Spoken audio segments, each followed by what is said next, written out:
జై శ్రీరామ్. అందరికీ నమస్కారం. రామభక్తులందరికీ నా హృదయపూర్వక నమస్కారాలు, అలాగే అభినందనలు.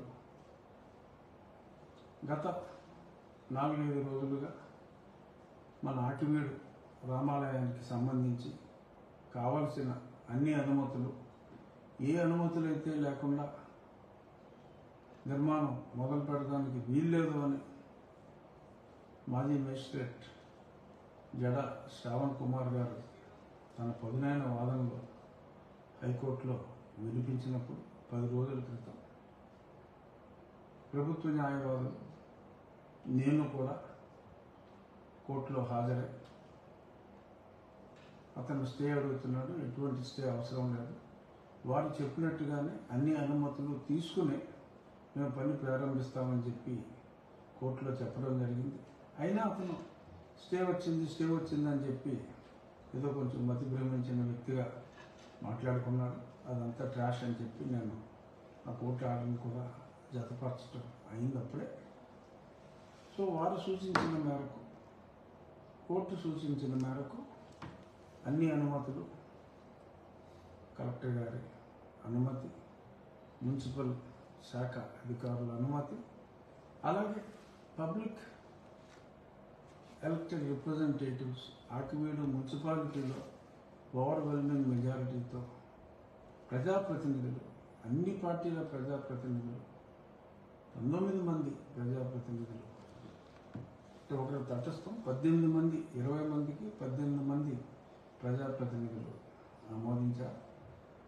ఒకరే ఒకరు వారి మతం వేరే మతం కాబట్టి, వారు చర్చ కూడా నడుపుకుంటున్నారు కాబట్టి అదే ప్రాంతంలో మరి వారి అభ్యంతరాన్ని తెలియజేశారు. ఒకరు ప్రశాంతంగా ఊరుకున్నారు. 18 మంది తమ మద్దతు తెలియజేశారు. మున్సిపల్ ప్లాన్ ఎప్పుడు అయిన తర్వాత ఈరోజు ఉదయం దశమి, అంటే పండితులు నిర్ణయించిన ముహూర్తం ప్రకారం దశమి తర్వాత ఏకాదశి మొదలయ్యే గడియల్లో బ్రహ్మ ముహూర్తాన్ని తెల్లవారుజామున ప్రారంభించి ఇప్పుడే ఒక 5 నిమిషాల క్రితం అంతా పండితులు నియమించిన ముహూర్తం ప్రకారం ఈ పనిని అన్ని ప్రభుత్వ అనుమతులతో పూర్తి చేయడం జరిగింది. సరే, ఫోకస్ చేయండి, చూసుకో. కరెక్ట్గా ఉందా? లైట్ స్క్రీన్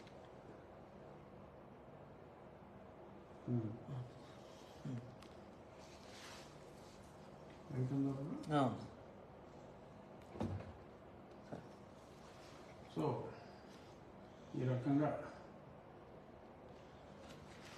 నిన్న, అంటే ఈరోజు ఉదయం సుమారు 2 గంటల ప్రాంతంలో ప్రారంభమై 11:25 పూర్తయింది. డే లైట్లోనే జరిగింది.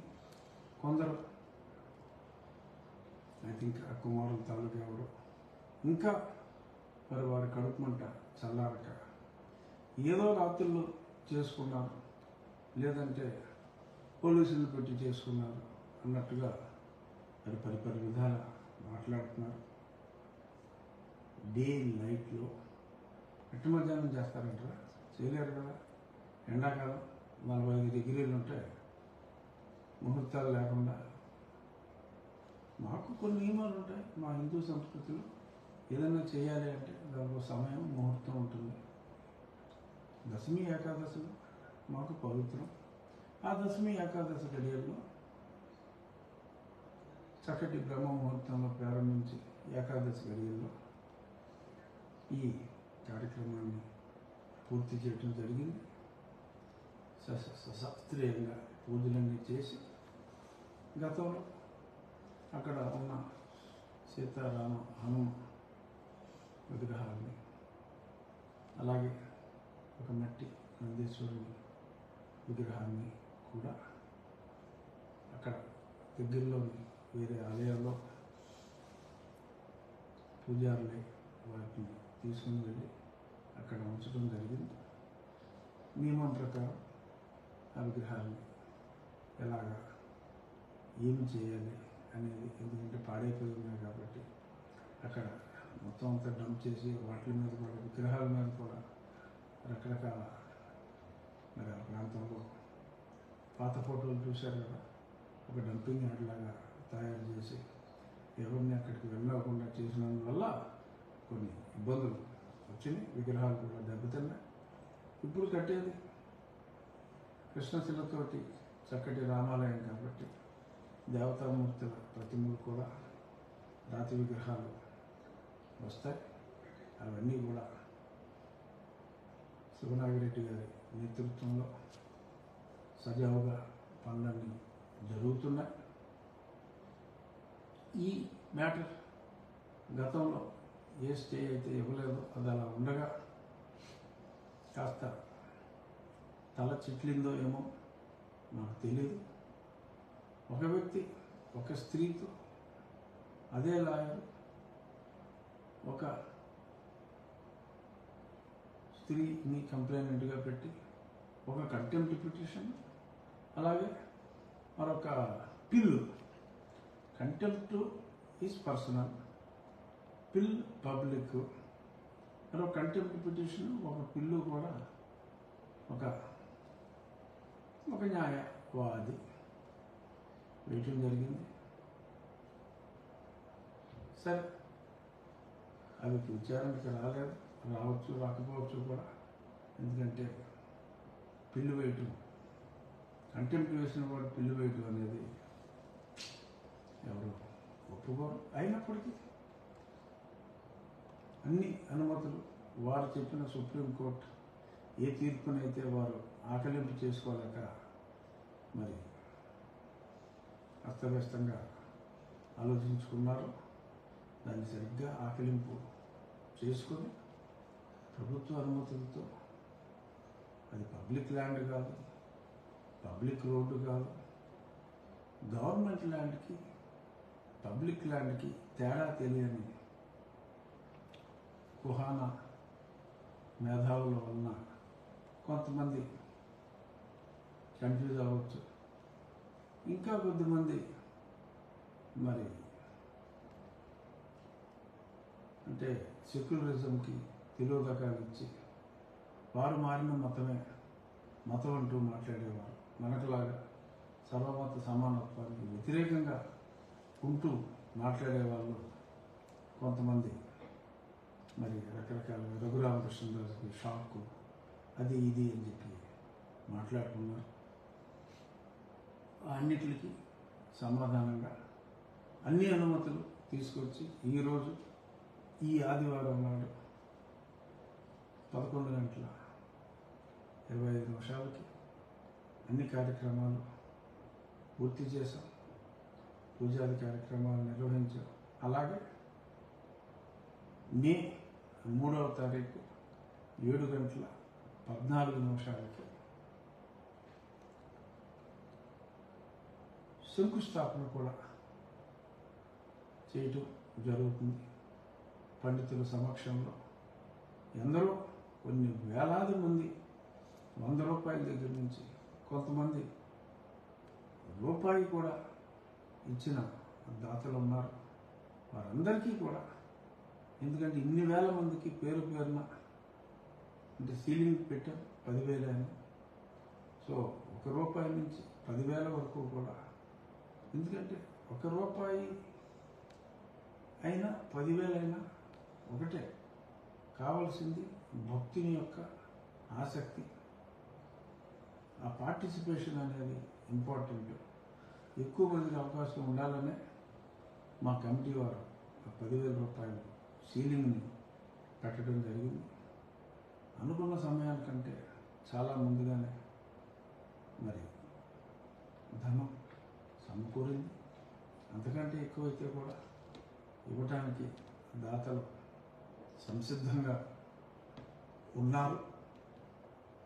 అవకాశం ఉన్నవాడు తప్పనిసరిగా ఆ దగ్గర ప్రాంతాల్లో ఉన్నవాడు, అవకాశం ఉన్నవాడు మే 3వ తారీఖు 7:14 ఆ శంకుస్థాపన కార్యక్రమానికి రాగలరు అని మనస్ఫూర్తిగా కోరుకుంటున్నాను. ఈలోపు మళ్ళీ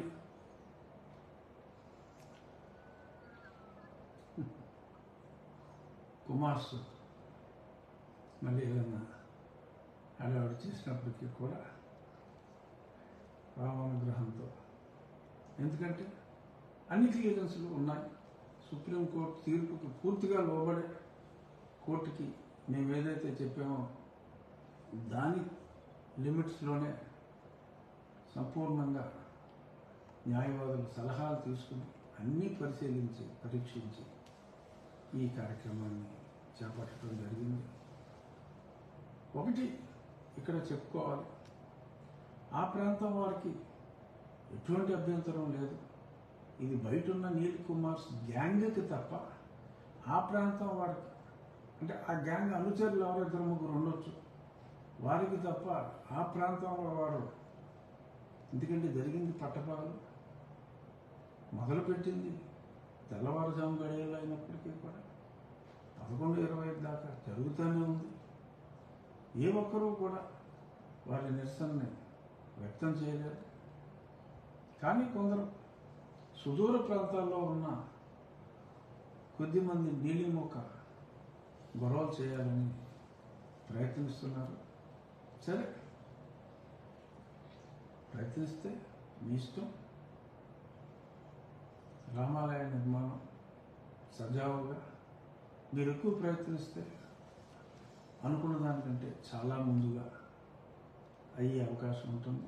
ముందుగా ఈ విషయాన్ని తమ పత్రిక ద్వారా నా దృష్టికి తీసుకొచ్చిన సాక్షి యాజమాన్యానికి నా ధన్యవాదాలు తెలియజేస్తూ, ఆ ఎడిటర్ ఎవరో, మరి ఎవరైనా ఓనర్ జగన్మోహన్ రెడ్డి గారు, thanks for bringing it to my notice. ఆ తర్వాత రకరకాల వ్యక్తులు నోటుకొచ్చినట్టు వాగితే మీ ఛానల్లో ఆ వాగులను కూడా చాలా ప్రస్ఫుటంగా, ఆ కోట్లు వేసుకున్న వాగుళ్ళు చాలా ప్రస్ఫుటంగా మీరు టెలికాస్ట్ చేశారు. ఇకనైనా మీకు నా విజ్ఞప్తి, దయచేసి ఆ పిచ్చి వాగుళ్ళు ఆ టెలికాస్ట్ ఆపితే మీ ఛానల్కి కాస్త గౌరవం పెరుగుతుంది. ఒక ఎవాంజలిస్ట్ ఛానల్గా మార్చుకోకండి మీ ఛానల్ని. ఏం కంటెంట్ మాట్లాడుతున్నారో చూసుకోండి. రఘురామకృష్ణరాజుని తిడితే పండుగ చేసుకునే విధంగా మీ ఛానల్ బిహేవ్ చేసుకోకుండా ఉంటే ఏమో మీకు మంచి జరుగుతుందేమో ఆలోచించుకోండి. నేను ఇంతకు మించి మీకు మంచి చెప్పటం మాకు మంచి కాదు. సంచేత చూద్దాం, ఇవాళ నుంచి నన్ను తిట్టిన ఆ నీలి మూకల చెత్త వీడియోస్ మీ ఛానల్లో వస్తాయో రాదు. బట్ ఇలాంటి వార్తలు ఆ దేవాలయం గురించి చక్కగా తెలియజేశారు. దానికైతే నా కృతజ్ఞతలు. అలాగే మరి ఆ తర్వాత ఒక వేగంగా పూర్తి చేయాలి అనుకున్నాం. ఆ వేగానికి మరింత వేగం చేకూర్చే విధంగా మరి నాకు అయిష్టంగా, అంటే నా మీద పోరాడుతూనే నాకు మా రామభక్తుల మనోధైర్యాన్ని, ఆ పట్టుదలని మరింత పెంచి మరింత ఫాస్ట్గా మేము అహర్నిశలు శ్రమించి కోర్టుకు వెళ్ళి లాయర్ని అపాయింట్ చేసుకుని ప్రత్యక్షంగా నేను కూడా వెళ్ళి, ఎందుకంటే ఆ కసి రాజేసిన ఆ 4 కుమారులకు పదే నీళ్ళు అనవసరం అవసరం లేదు. ఎందుకంటే జనాలకు అర్థమైపోయింది వారు నీలి కుమారులని. అంచేత నేను నీలి కుమారులు అనే మాట మాట్లాడను. ఆ కుమారులకు కూడా నేను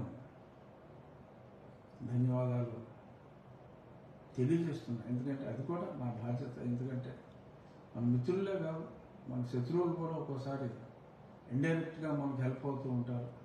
ఆ రకంగా ఆ నలుగురు కూడా మరి ఇండైరెక్ట్గా మరి ఒక సమాజాన్ని మాట్లాడితే మీద పడి రకరకాల దొంగ కేసులు పెట్టి దేవాలయం కట్టుకుంటానంటే కూడా కట్టుకోనివ్వకుండా అడ్డాలు పడి మరి ఎన్నో ఇబ్బందులు పెడుతున్నప్పటికీ చెట్టుకొకరు పుట్టుకొకరుగా అయిపోయి భరిస్తున్న ఒక సమాజాన్ని ఏకం చేసిన మీ నలుగురికి కూడా నేను ధన్యవాదాలు చెప్పకపోతే తప్పు అవుతుంది. ఈ విషయంలో సహకరించిన ఆకివీడు ప్రజాప్రతినిధులకు, మున్సిపల్ అధికారులకు, రెవెన్యూ అధికారులకు, ఆర్డీఓ గారికి, డిఎస్పీ గారికి, ఎంటైర్ పోలీస్ శాఖకి, అలాగే మా జిల్లా ఎస్పీ గారికి, మా జిల్లా కలెక్టర్ గారికి ముఖ్య అనుమతి కలెక్టర్ గారు ఇవ్వటం జరిగింది. ఆ తర్వాత త్వరితగతిన మళ్ళీ బిల్డింగ్ ప్లాన్స్ అప్రూవల్ చేసిన మున్సిపల్ శాఖ వారికి ఆర్థికంగా ఇది మా దేవాలయం, ఏ ఊర్లో ఉన్నదన్నది కాదు, ఇది మన రాముని దేవాలయం అని ముందుకొచ్చిన శ్రీరామ భక్తులు అందరికీ మా శ్రీరామ ఆలయ నిర్మాణ కమిటీ ఆకివీడు వారి తరఫున హృదయపూర్వక ధన్యవాదాలు తెలియజేసుకుంటున్నాను.